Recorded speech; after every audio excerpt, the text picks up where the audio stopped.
Iya, kita grebek Jiwanta, guys. Halo. Iya. Ini kita sedang di Jiwanta. Gila, guys, ruangannya nyaman sekali. Lihat ini sofanya baru. Woi, ini koefisien kenyamanan 9,7, Pak. Iya.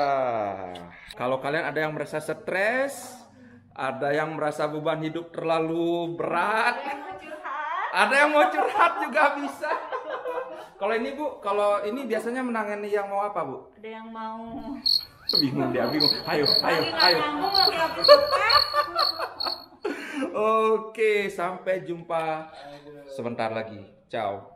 Halo Sobat Super, gila apa kabar? Nah, itu tadi kita di Jiwanta, sekarang saya sudah berhasil menculik salah satu petinggi Jiwanta ini.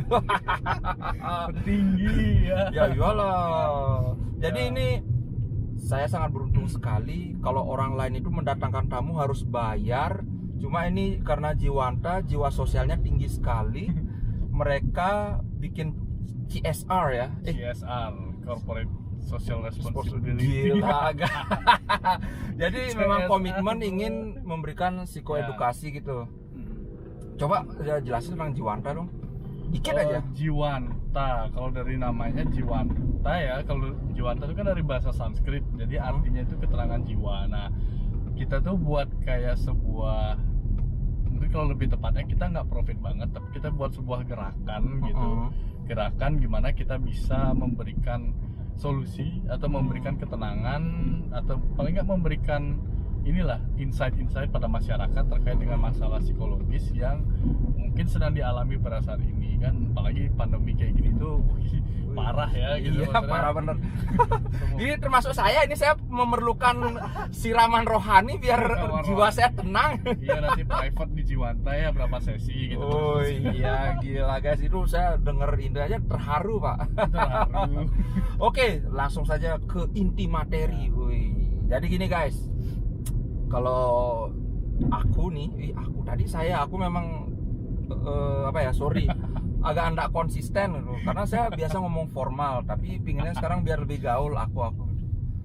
Jadi aku itu lumayan bangga karena bilingual, bisa Indonesia, bisa Inggris. Tapi ini orang yang di sebelah saya ini trilingual, Pak. Bahasa Bali satu lagi. Oh, bukan. Bahasa cinta. Bahasa Wah. cinta. Language of love. Language of love ya. Jadi kemarin itu pas saya, ayo dong, katanya mau ini podcast, mau bahas apa? Mau bahas language of love. Wih, gila, saya langsung semangat Pak. Coba dong jelasin apa sih maksudnya itu. Entah kenapa saya berdebar-debar gitu loh. Wah, ini cowok berdua ngomongin language of love ya. Gak apa Ya. Pak, ini apa namanya, emansipasi pria. Betul. Jadi No, nanti- lanjut, sorry. Language of love. Nah, kalau language of love itu sebenarnya gimana sih kita mengutarakan perasaan kita atau bagaimana sih kita mengekspresikan rasa cinta kita pada orang lain gitu. Karena kan cinta itu sesuatu yang abstrak ya gitu. Mungkin Abstrak banget Pak. abstrak banget kita bilang cinta bisa jadi malah pergi ghosting ya. Ghosting, hati-hati lu. Oh, Nanti iya, ditipu iya. pisang nanti. Nggak komen ya, no comment. Saya komen. Ya kan bisa gitu kan. Benar kan? Kenyataannya bilang cinta dibilang bucin pergi. Nah, makanya cinta itu sesuatu yang abstrak. Nah, sedikit tentang bahasa cinta itu, kalau bahasa cinta sih sepengetahuan saya itu ada 5.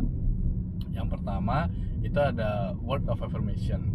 Word of affirmation. Jadi kalau word of affirmation itu kayak kata-kata pujian gitu. Jadi afirmasi. ya, jadi orang kita itu senang apabila kita dipuji. Nah, kita dibilang bahwa kamu suami terbaik ya, kayak gitu ya. Jadi kata-kata romantis dan pujian seperti itulah yang kita sukai dan kita harapkan dari pasangan kita. Iya. Ya. Tapi gini loh, aku pernah sama istri ngomong, kamu adalah istri terbaik. Terbaik, berarti ada bandingannya. Berarti istri yang lain gimana yang nggak terbaik?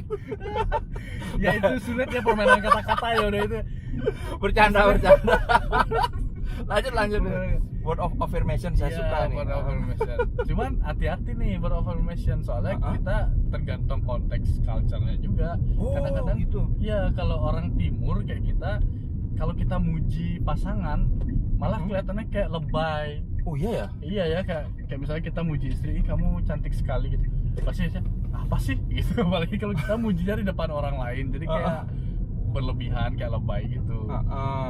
Tapi kalau negara barat kan itu sesuatu yang lumrah ya.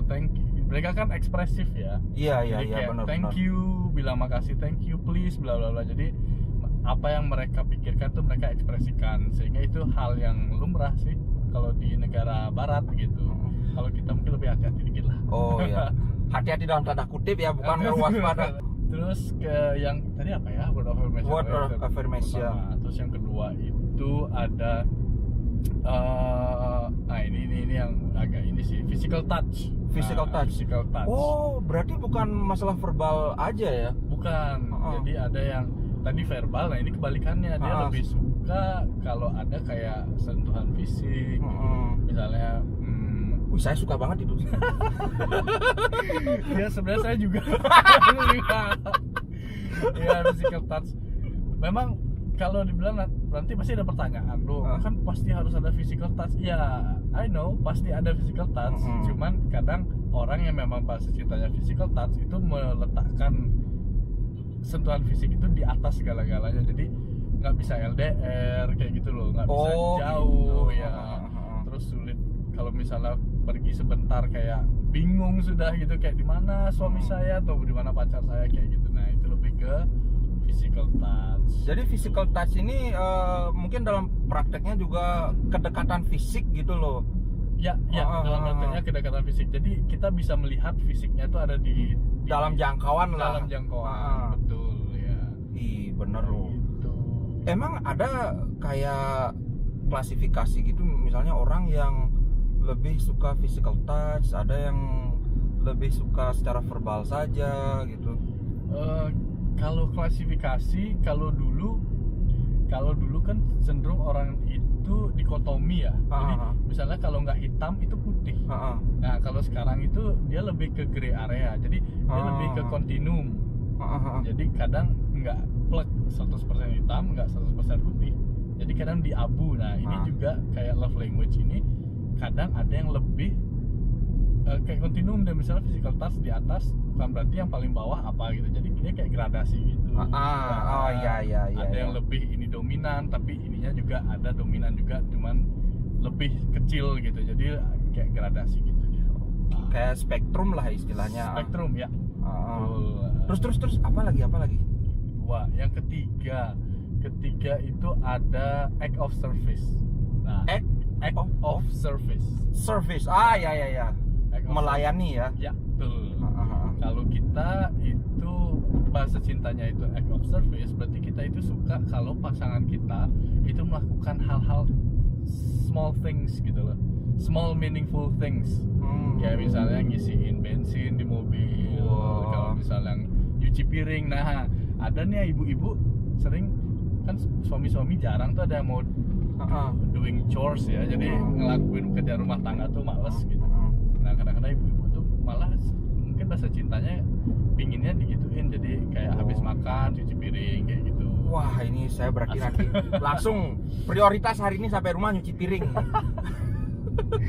Nanti kalau itu lagi ngapain, yang ini aku lagi mengungkapkan rasa cintaku. Ini act of service-ku ini buat Ini kamu. act of service. Gila. Ternyata sampai kadang-kadang ini loh, kita nggak nyangka ternyata hal-hal sekecil itu pun juga bisa menjadi sebuah tanda cinta kan. Ya, betul. Hal-hal kecil kayak gitu. Padahal mungkin hal-hal kecil itu yang jarang kita perhatikan ya. Iya, bener banget. Sehingga akumulasi jadinya ya konflik sering gitu. Berarti kita harus perhatikan hal-hal yang kecil kayak gitu sih kalau menurut saya gitu. Mungkin ini juga masalah kayak act of service itu kan intinya kita melakukan sesuatu untuk pasangan. Kadang-kadang orang cuma terfokus ngeliat sesuatu yang besar. Jadi mungkin ini yang penyebab orang ketika cintanya itu kandas. Kenapa aku telah berikan segalanya? Aku kasih kamu rumah, aku kasih kamu Mercedes. Ya, betul. dia mungkin kadang-kadang orang lupa dengan hal-hal kecil itu. Betul. Dia ngasih Mercedes, saingannya ngasih bunga tiap hari, nganterin ke sana kemari, ngojekin. Yang kecil-kecil itu Ya, ternyata betul. kalau ditumpuk-tumpuk jadi sakti juga. Iya. Kok sakti Lebih- sih istilahnya? Lebih berharga yang itu jadinya gitu. Ah. Yang ngasih Mercedes mungkin dia punya Lamborghini, jadi dia ngasih Mercedes tanpa usaha. Bener Iya, banget. Jadi without effort dia langsung mau apa Mercedes ya udah gitu. Soalnya dia punya Lambo ya gimana gitu. Yang ngasih bunga ya Yang itu ngasih dari bunga. semua tabungan. Atau mungkin Jadi biar kan dramatis apa? lagi, dia ngasih bunga nggak beli tapi dia pergi ke hutan. Hutan apa ya di sini? Kebun raya kali ya. Iya ya, act of service. Wow, Ya, suka. gitu. Wah, ini insight yang bagus gitu loh. Betapa hal-hal kecil itu sangat berarti kalau kita lakukan ekspresi cinta itu, Pak. Lanjut, Pak. Apa lagi, Pak? Oke, selanjutnya ya. Anak-anak kayak ngajar deh jadi. Ini Bapak ini dosen loh, jangan salah Oh, ya. iya. Walaupun kelihatannya gaul banget, ini dosen. Ya, begitulah Ah, kehidupan. Iya. Lanjut dulu Nggak nanti. jelas mulainya. Oke, terus yang selanjutnya itu ada receiving gift. Receiving gift. Receiving gift. Hmm. Jadi bahasa cintanya itu adalah pada saat dia merasa dia dicintai pada saat dia menerima sesuatu. Oh. Ya, jadi ada kado. Kado-kado misalnya itu mungkin tadi juga bisa masuk ke yang act bunga of tadi service ya. ya. Bunga tadi jadi berikan bunga, Valentine diberikan coklat, Coklat. gitu misalnya. Nah, terus apa hal-hal pokoknya dia mendapatkan sesuatu itu berarti dia disayang gitu. Dia merasanya seperti itu. Dan memang sih zaman sekarang kan setiap momen itu dirayakan ya. Iya, iya. Kalau milenial sekarang mau Bener Valentine, banget. Wih, ayo kita rayakan apa? 2 minggu jadian.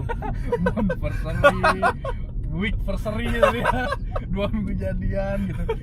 Jadi ya semakin kesini ya semakin sering lah ada celebration kayak gitu. Karena itu adalah suatu tanda ungkapan cinta. Gila guys, wih, ini gaul banget ini. Kalau ada mahasiswanya yang nonton langsung ini kagum nih. Ih, ternyata Pak Dode gaul banget loh.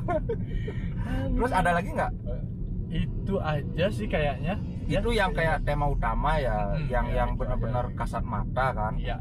Terus aku mau nanya dong soal apa ya fenomena dulu kali.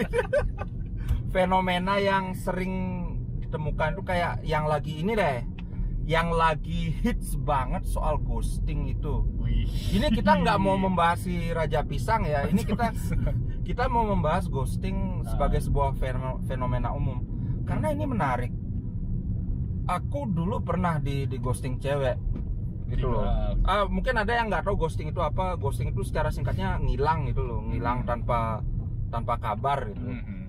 Nah, yang aku heran itu kenapa sih orang ngeghosting gitu loh? Kenapa nggak ngomong aja, wih aku udah nggak suka sama kamu, aku mau putus gitu.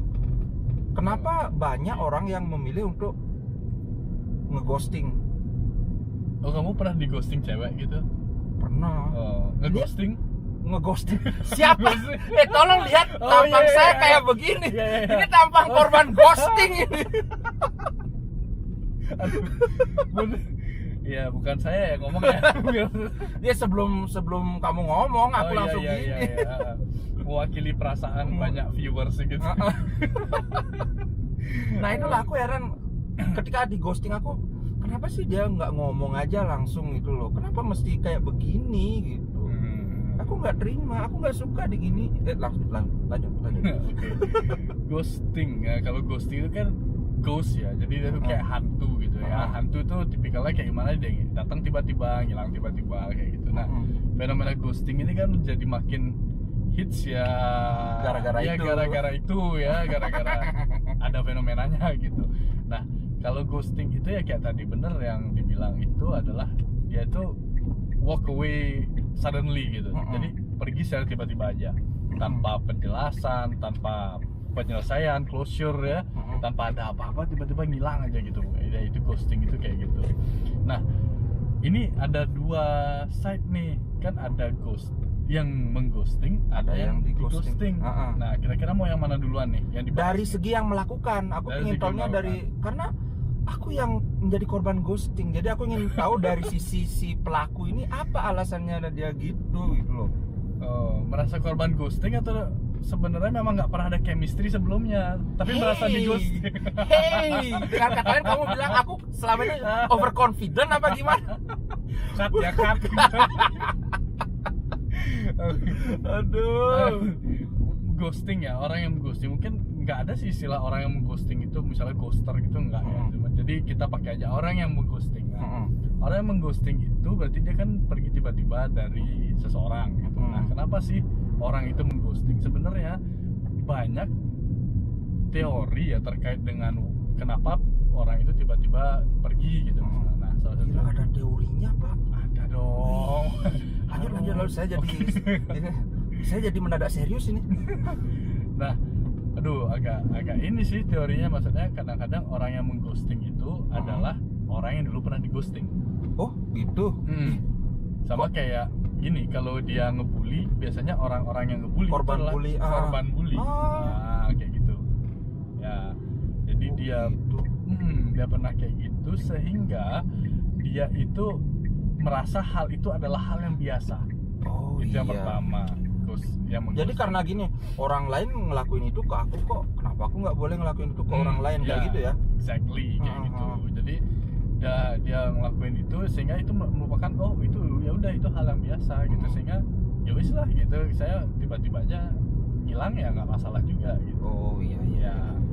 Yang kedua itu bisa jadi dia memang punya trauma dalam artian banyak trauma dia dalam relationship, atau dia banyak menyaksikan relationship yang kurang baik. Oke. Sehingga timbul pemikiran lebih baik saya yang menyakiti duluan dibanding saya yang tersakiti. Oke. Banyak yang kayak gitu kalau kita lihat sebenarnya. Pada saat sebuah relationship itu udah semakin hambar, relationship biasanya itu kan nggak ada orang yang ghosting benar-benar tiba-tiba ya. Ya. Sebenarnya selalu ada apa ya? Triggernya. Cuma kadang-kadang satu pihak nggak sadar bahwa arahnya ke sana. Ya. Iya. Gitu. Jadi sering kayak gitu kalau orang mengghost itu, kalau dia sudah merasa hubungan itu sudah tidak nyaman, merasa tidak favorable lagi. Dia berpikir, karena dia banyak trauma melihat ini, dia berpikir bahwa lebih baik saya yang mengakhiri dibanding saya yang tersakiti. Ya, jadi lebih baik dia yang pergi dibanding nanti dia terus di dalam hubungan tersebut dan dia yang nanti akan tersakiti gitu. Oke. Lucu sih sebenarnya, kan pemikirannya lucu ya. Ntar dulu. Itu kan tidak menjawab pertanyaan kenapa orang memilih mengghosting daripada ngomong belak-belakan. Itu kan lebih ke kayak kenapa dia duluan yang mengakhiri. Belum sampai nih, tunggu dulu. Oh, belum sampai. Wah, ini nggak sabaran ini. Ini kayaknya serius banget nih, pengen tahu nih. Serius karena ada teorinya soalnya. Iya. Nah, kalau yang terakhir itu kenapa dia pilih mengghosting? Karena dia sebenarnya tidak ingin deal dengan perasaan orang lain. Wah, ini itu. tidak ingin dealing dengan perasaan orang lain. Oh iya, benar juga ya. Banyak juga alasannya, bisa jadi dia tidak ingin melihat orang itu mengekspresikan kesedihannya, gitu. Dan tidak ingin dia tidak ingin berurusan dengan macam-macam pertanyaan. Wah, kenapa? Ini kalau dibahasakan secara sederhana, males ngeliat orang nangis ini. Ya bisa. Iya bisa. Apalagi kalau cowok ngeliat cewek nangis itu kan kayak udah luluh lagi ya. Sering kayak gitu. Iya benar banget, Pak. Akhirnya maunya ghosting nggak jadi deh gitu, balik lagi gitu. Bukan, maunya putus nggak jadi. Maunya putus akhirnya nggak jadi ya. Lebih baik saya ghosting gitu. Oh ya. Betul. Oh Ya, gitu. Benar juga ya. Oh berarti dengan kata lain itu orang yang ngeghosting saya dulu itu karena dia khawatir saya nangis gerong-gerong ya, gitu. Sebenarnya kalau diperhatikan lebih dalam itu tidak ingin lihat kamu tersakiti gitu. Oh iya. Ya ini bahasanya jadi lebih halus. Ya. Jadi ambil positifnya aja. Oh berarti dia sebenarnya orangnya baik gitu. Ya, orang baik. yang ngeghosting itu baik Dan sayang sama Dan Bahkan iya tidak- sebenarnya dia sayang sama aku, cuma tidak sebagai pasangan. Oh iya. Mungkin dia sayangnya saya sebagai pembantu gitu. Iya, tukang kebun lah. Sialah. Makin-makin ya. Gila. Nah, itu kan tadi dari ada lagi nggak dari sisi orang yang mengghosting? Dari sisi mengghosting kayak itu aja sih, Itu memang aja. dia ya gitu, tipenya dia mungkin tidak ingin dealing dengan hal tersebut. Itu sih yang utama sebenarnya. Kalau aku juga ini kan, kalau aku berpikir juga misalnya misalnya ya aku dalam sebuah relationship gitu ya, terus aku berpikir kalau misalnya akan putus sepertinya akan berat prosesnya, Iya. mungkin aku akan memilih ghosting. Mungkin ya, jadi kayak aku nggak mau terlalu banyak dengan proses bla bla bla bla bla bla, ya udah walk away aja lah, tutup semua akses gitu. Memang itu menyakitkan sih sebenarnya untuk yang di ghosting. Iya. Yang Kenapa? ghosting kan enak-enak aja sebenarnya. Iya. Ya mungkin. Nah, Terus kadang-kadang aku ngeliat orang yang di ghosting itu kayaknya berat banget. Apa sih yang bikin gitu? Kayaknya apa ya? Kenapa banyak orang ngomong mending kamu putusin baik-baik tapi jangan kayak gini. Jadi seolah-olah aku ngeliat orang itu, termasuk aku sendiri ya, aku lebih memilih orang itu ngomong baik-baik aja daripada ngeghosting gitu. Sebenarnya sekarang dari sisi korban si ghosting, apa sih yang terjadi? Kenapa ghosting itu menjadi masalah berat banget? Oke. Kalau ghosting itu biasanya sih sebenarnya ya, kalau kita lihat dari ininya, ghosting itu jarang terjadi pada long term relationship. Oh iya benar juga ya.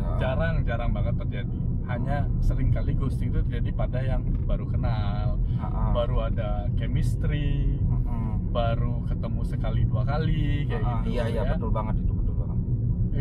Dulu gitu ya.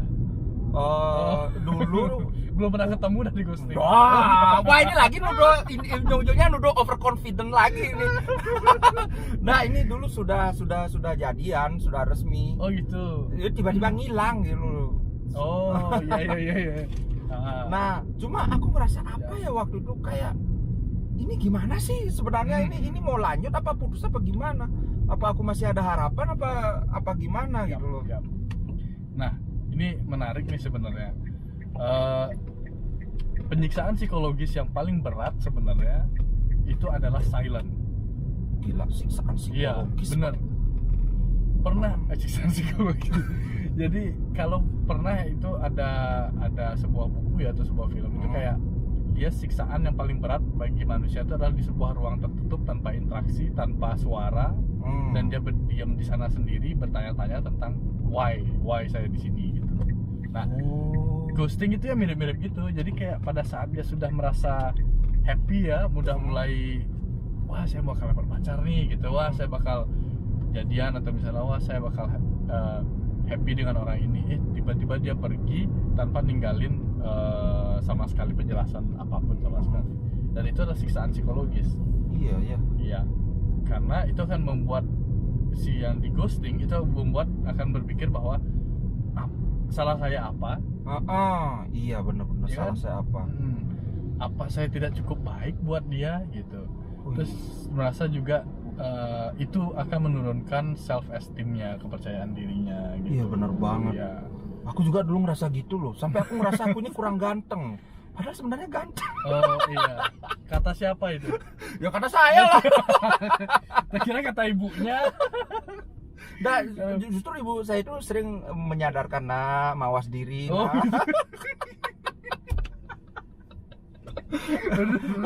Nah, ya jadi entah bagaimana harus di-cut sebenarnya.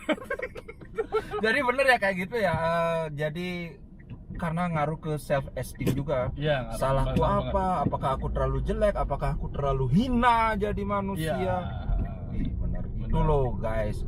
Jadi ini aku mau pesan ini sebagai seorang korban ghosting. Kalian enak ngeghosting, nggak mau dealing dengan segala macam. Pikirkan perasaan korban. Iya benar banget tuh. Jadi sebenarnya fenomena ini yang nggak ada resolusinya ya, dalam artian ya udah ini hanya sebuah fenomena yang dimana ya kita tidak bisa melakukan hal apa-apa terkait hal tersebut. Cuma menambah insight kita tentang segala yang terjadi di balik layar kan. menambah kesadaran kita, dan juga mungkin akan lebih hati-hati pada saat apalagi sekarang kencan lebih banyak online ya. Iya. Ya, misalnya mencari banyak platform online yang bisa kita kayak chatting. Nah itu kayak lebih harus hati-hati lagi lah gitu, karena kita kan nggak tahu, stranger kan benar-benar orang asing buat kita, terus dia pergi ya sakitnya di kita gitu. Iya. Nah, sekarang trolley problem. Trolley problem. Nah, bukan trolley problem sih. Misalnya nih, Dode punya pacar. Misalnya loh, nanti kalau istrinya nonton ini misalnya. Jadi misalnya gini. Jadi Dode punya pacar, terus saling cinta nih deh. Tapi karena suatu hal yang tidak bisa ditawar-tawar, Dode tahu bahwa si pacar juga tahu bahwa ini tidak akan bisa bersama gitu. Jadi intinya hubungan itu harus diakhiri. Nah, Dode lebih memilih memutusin atau diputusin. Oh gitu. Jadi ada hal-hal yang di luar keinginan pasangan tersebut gitu ya. Apalagi di Bali. Jadi ya. ini sama-sama sadar lah. Sama-sama ini udah nggak bisa lanjut ini. Nah, Dode itu sebagai seorang human ya, tanggalkanlah dulu psikologi apa gitu, pokoknya Dode itu lebih milih mutusin apa diputusin? Lebih milih mutusin. Nah, kenapa? Karena kalau menunggu diputusin itu kayak kita diam di sebuah mobil yang nggak ada bensinnya. Nggak ada bensinnya. Bener. Coba jelasin. Jadi analogi yang menarik ini. Iya, jadi nih kayak kita sekarang di mobil ini kan ada bensinnya, kita jalan kan, kita going somewhere gitu loh. Nah kalau kita menjalani hubungannya seperti tadi dijelaskan itu, yang dideskripsikan, itu kita kayak ada di dalam mobil yang nggak ada bensinnya. Jadi kita bisa diam di mobil tersebut selamanya kita mau, tapi kita nggak akan pergi kemana-mana. Oh gitu. Iya, jadi kita nggak punya tujuan, nggak punya arah. Ada polisi. Bagus loh analoginya, benar, mobil. Iya. Kita nggak akan kemana-mana, yang ada kepanasan di dalam mobil. Beda gitu, jadi diam aja tuh di sana. Terus dibilang pacaran terus bisa, kamu pacaran sama dia, iya gitu. Kamu relationship, iya. Tapi nggak akan kemana-mana kan sebenarnya nggak baik juga sih. Gitu. Maksudnya kita kita nggak seimbang gitu loh hidupnya. Karena kita kalau mau seimbang kan we have to keep forward. Keep going forward. Ya. Berarti kalau dalam konteks ini Dode lebih memilih menyakiti. Dode itu kejam.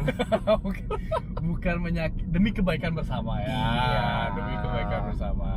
Tapi ada loh orang yang kurang ajar. Gimana tuh? Ini saya terus terang aja ini. Gimana tuh? Jadi kan ini apa namanya? Mobil nggak ada bensinnya. Jadi dia nunggu dulu biar ada mobil yang ada bensinnya, baru dia keluar dari mobil itu. Oh, ngerti kan maksudnya? Ngerti. Ya. Jadi kalau mobilnya yang ada bensinnya itu belum kelihatan, dia nggak akan dia diam aja dulu. Ini pengalaman pribadi lagi atau gimana? No comment. Oh, no comment. Ya gitu, jadi nah itu intermezzo. Iya. Itu intermezzo.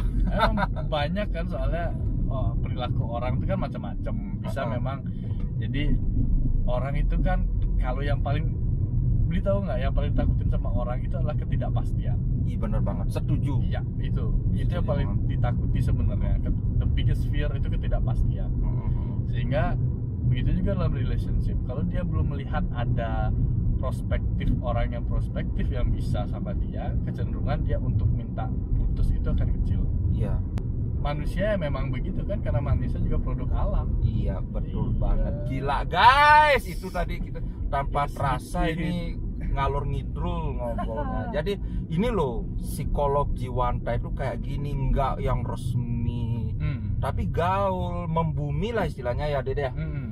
Nah dari ngomongin yang teori, yang ini, terus ngomongin ngalur ngidul juga, oke.